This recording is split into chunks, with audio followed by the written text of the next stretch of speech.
வணக்கம் நண்பர்களே, உங்கள் ஈரோடு கோபையா பேசுகிறேன்.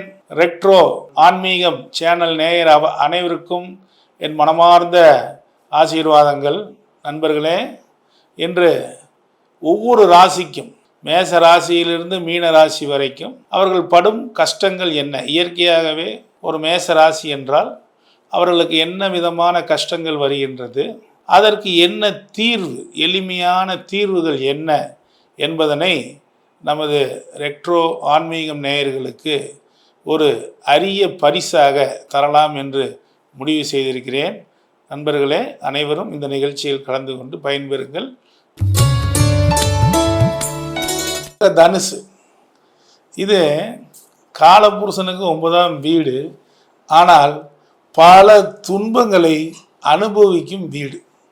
பாருங்கள், இயற்கையாகவே தனுசு லக்னக்காரர்களுக்கு பாதகமாக 7ஆம் வீடு வருவதனால் தன்னுடைய மனைவி சம்பந்தமாகவோ கணவன் சம்பந்தமாகவோ பிரச்சனையை தருகின்ற அமைப்பு இயற்கையாகவே திருமண பிரச்சனை அல்லது திருமணமாகி நிம்மதியில்லா கலத்திரம் இந்த தனுசுவிற்கு உண்டு.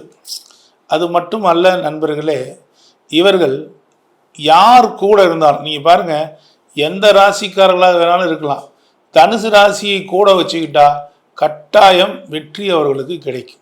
ஏன்னா அது காலபுருஷனுக்கு 9ஆவது ராசிங்கனால தனுசு ராசியை எவரொருவர் கூட வைத்திருக்கிறாரோ அவர்களுக்கெல்லாம் வெற்றி மேல் வெற்றி கிடைக்கும். நீங்கள் என்ன வேணாலும் இருக்கலாம், 6ஆக இருக்கலாம், 8ஆக இருக்கலாம், 12ஆக, அதை பற்றி கவலைப்படாதீங்க. ஆனால் தனுசு ராசி வச்சுருக்க ஒருத்தர் கூட தனுசு ராசி கூட்டு போனீங்கன்னா நிச்சயமாக ஜெயிக்கும். அதுக்கு காரணம் என்ன தெரியுமா?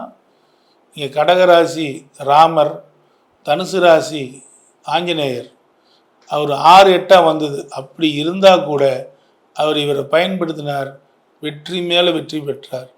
தனுசு ராசிக்கு அப்படி ஒரு பவர் உண்டு. அடுத்தவங்களுக்காக பவர் உண்டோ ஒழிய தனக்காக ஒரு வீடு வேணும் அப்படின்னா அலைஞ்சி அலைஞ்சி அலைஞ்சி அலைஞ்சி அலைஞ்சி அலைஞ்சி ஆனால் போங்கடா, நான் எப்படியோ போகிறேன், இந்த வாடகை வீடே பரவாயில்லடா அப்படிங்கிற மாதிரி ஒரு சூழ்நிலைக்கு தனுசு வந்துடும். அதே மாதிரி ஒரு உணவு விஷயத்தில் நல்லா போயிட்டுருக்கேன், திடீர்னு சக்கரை நோய் வந்துடும், அல்லது திடீர்னு ஃபிட்ஸ் நோய் வந்துடும். அந்த மாதிரி அமைப்பை இந்த தனுசுக்கு கொடுத்துரும். அது மட்டுமல்ல நண்பர்களே, இங்கே 6ஆம் இடமே 11ஆம் இடமா சுக்கிரன் வர்றதுனால கடன் வாங்கினா ஏதாவது தேவையற்ற கடன்கள் வந்துடும்.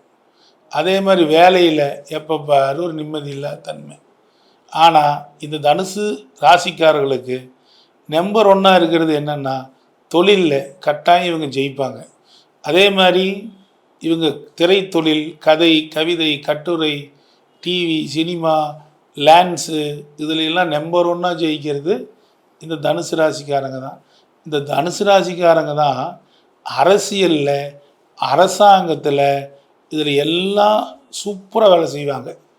இந்த தனுசு ராசியை கட்டுனாலே யோகம்.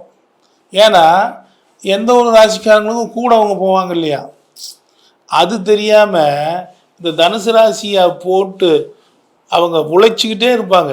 காரணமே இல்லாமல் எவ்வளோ வேணாலும் உழைக்க தயாராக இருப்பாங்க. ஆனால் அவங்க உழைப்பு புரிஞ்சிக்காமல் எல்லோரும் துன்பப்படுத்துகிறவங்களாக இருப்பாங்க. இவங்க வீட்டில் பாருங்கள், இவரை போட்டு புழிஞ்சு எடுத்துருவாங்க.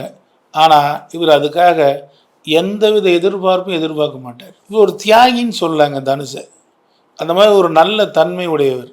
ஆனால் ஒரு பிரயோஜனம் இல்லை, போட்டு இவரை வறுத்து எடுத்துருவாங்க. ஸோ இவங்களுக்கெல்லாம் என்ன வழி? தனுசு ராசிக்காரங்களுக்கு எதை சாப்பிட்டால் பித்தம் தீரும் என்று நீங்கள் பார்க்கையிலே முழுக்க பழனி முருகனை கும்பிட்டால் இவர்கள் கட்டாயம் வெற்றியை பெறுவார்கள் நண்பர்களே.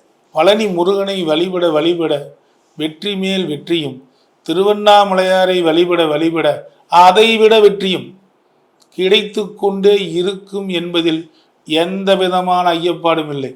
அதைவிட இன்னொன்று சொல்கிறேன், நரசிம்மரை பிடித்து விட்டால் இன்னும் வெற்றி கிடைக்கும் நண்பர்களே. எளிய பரிகாரங்கள் என்ன என்று பார்த்து விட்டால் மிக மிக எளிமை. இவர்களை பொறுத்தவரை, தனுசுவை பொறுத்தவரை 11ஆம் இடமாக துலாம் வருவதனால் இயற்கையாகவே இவர்கள் துலாபாரம் கொடுப்பதும் அல்லது ஏதாவது ஒருவருக்கு தொழிலுக்காக தராசு அல்லது வண்டி தள்ளுவண்டி இந்த மாதிரி விஷயங்களை வாங்கி கொடுப்பதும் மிகச் சிறந்த வெற்றிகளை இவர்களுக்கு தொழிலில் கொடுக்கும் நண்பர்களே. இயற்கையாகவே 7ஆம் இடம் மிதுன வீடு என்பதனால், அது இரட்டை வீடு என்பதனால், பொதுவாக இவர்கள் கன்னி தெய்வ வழிபாடுகளை அதிகம் செய்வதும் குல தெய்வத்தை விடாமல் பூஜிப்பதும் இவர்களுக்கு மிக பெரும் வெற்றிகளை கொடுக்கும். அது மட்டுமல்ல, இவர்களுக்கு கண் தானமும் இரத்த தானமும் இன்னும் வெற்றியை கொடுத்தே தீரும் நண்பர்களே. அது மட்டுமல்ல, இவர்களை பொறுத்தவரை தந்தையை வணங்குங்கள். தினமும் காலை எழுந்தவுடன் தந்தையிடம் சென்று ஆசீர்வாதம் பெற்றுவிட்டு போங்கள். நிச்சயம் நீங்கள் தந்தை எதிர்ப்பார், தந்தை உங்களை கண்டுக்க மாட்டார், தந்தை உங்களை உதைச்சார், என்னமோ பண்ணார், ஆனால் தந்தையை வழிபட்டு செல்லுங்கள். வெற்றி மேல் வெற்றி கிடைக்கும். அது மட்டும் அல்ல நண்பர்களே, சூரிய நமஸ்கார யோகா செய்யுங்கள். தனுசுவுக்கு மிக மிக முக்கியமாக எலும்பு சம்பந்தமான பிரச்சனை, இடுப்பில் L3 L4 பிரச்சனை வந்தே தீரும். சூரிய நமஸ்கார யோகா செய்யுங்கள். இதிலிருந்து கட்டாயம் வெளிவருவீர்கள். அது மட்டுமல்ல, இவர்கள் வீட்டில் தனுசு, மீனம், மிதுனம், கன்னி இவைகள் அனைத்தும் இந்த ராசிகள், இந்த லக்கணங்கள் இருந்தே தீரும் நண்பர்களே. இவர்களை பொறுத்தவரை முருகனை முன்னின்று வழிபட்டாலும், ரங்கநாதரை முன்னின்று வழிபட்டாலும் மிகச்சிறந்த வெற்றிகள் கிடைத்து கொண்டே இருக்கும் என்று சொல்லி வணங்கி முடிக்கிறேன். நன்றி நண்பர்களே. உங்களுக்கு ஏதேனும் ஜாதக ரீதியிலே ஆலோசனை தேவை என்றால் என்னுடைய செல் நம்பர்கள் இந்த கீழே சென்று கொண்டிருக்கின்றன. அவைகளை பயன்படுத்தி என்னிடம் கான்டாக்ட் செய்யுங்கள். உங்களுக்கு கட்டண ரீதியிலே ஆலோசனைகள் வழங்கப்படும். என்னுடைய அப்பாயின்மெண்ட் உங்களுக்கு கொடுக்கப்படும். 12 ராசிகளுக்கும் உண்டான கஷ்டங்கள் என்ன, அதிலிருந்து மீண்டு வரக்கூடிய வெற்றி பரிகாரங்கள் என்ன, கோயில்கள் என்ன, இயற்கையாகவே அவர்களுக்கு நன்மை தரும் ராசிகள் எவை, அவர்கள் வீட்டில் இருக்கக்கூடிய ராசிகள் எவை என்பதனை எல்லாம் சொல்லி உங்களுக்கு ஒரு அற்புதமான ஒரு நிகழ்ச்சியை வழங்கி இருக்கின்றோம். நண்பர்களே, இந்த ஒவ்வொரு ராசி பலன்களையும் நீங்கள் கேட்டு நீங்கள் பயன்படுத்தி வாருங்கள். உங்களுக்கு வெற்றி என்பது நிச்சயமாக கிடைக்கும். அது மட்டுமல்ல, பொதுவாகவே 12 ராசிக்காரர்களுமே வழிபட வேண்டிய விஷயங்களில் நான் இவைகள்தான் வழிபடுவேன் என்று அல்ல, வழிபாடே இல்லாமல் எளிமையாக வழிபாடு அற்ற பரிகாரங்கள் என்பதனையும் கொடுத்துள்ளேன்.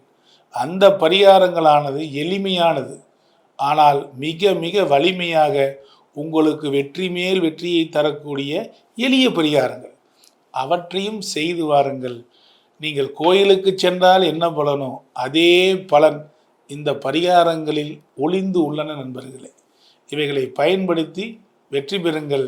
உங்களுக்கு எனக்கு என்னுடைய மனமார்ந்த ஆசீர்வாதங்கள் சொல்லி வணங்குகிறேன் நண்பர்களே. நன்றி.